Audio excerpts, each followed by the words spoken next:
Mazhoranca ndërmerr një tjetër hap kundër prokurorës së përgjithshme Ina Rama. Deputeti demokrat Aldo Bumçi deklaroi se mazhoranca po konsideron idenë e paditjes së kryeprokurorës për nxjerrje të sekretit hetimor. Sipas tij, çdo ditë në media publikohen sekretet të ngjarjes së 21 janarit, gjë e cila në këndvështrimin e mazhorancës është e dënuar ligjërisht. Çdo ditë prokuroria e përgjithshme Ina Rama nxjerr në pazar dosjen e hetimit Puçit të organizuar nga Edi Rama më 21 janar 2011. Me gjithë kërkesën e prerë dhe përsëritur nga qeveritë e Shteteve Bashkuara të Amerikës dhe Bashkimit Evropian për një hetim të pavarur, gjithanshëm, të plotë dhe transparent, prokuroria e përgjithshme Ina Rama,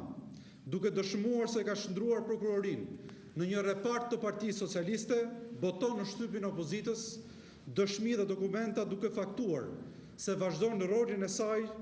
në skenarin për përmbysjen me dhunë të mazhorancës legjitime të Shqipërisë. Ne disponojmë fakte të pakundërshtueshme se shoqja e ngjarjes së bulevardit dhe prokurorë që hetojnë çështjen janë në kontakt të vazhdueshëm me organizatorët e këtij akti. Ne po ndjekim me shqetësimin më të madh vazhdimin e skenarit të Puçit, fytyrën e shëmtuar të cilit qytetarët e këtij vendi e pan dje në Kuvendin e Shqipërisë dhe e shohin çdo ditë në mediat afër Edi Ramës, që botojnë dokumentat e dosjes duke dëshmuar se kjo zonjë nuk ndalet në rolin që ka marrë përsipër. Njoftoj qytetarët e vendit se si deputet do të ngrenë padi penale për prokuroren Ina Rama për shkatrimin që po i bën procesit e hetimit të ngjarjes më të rëndë,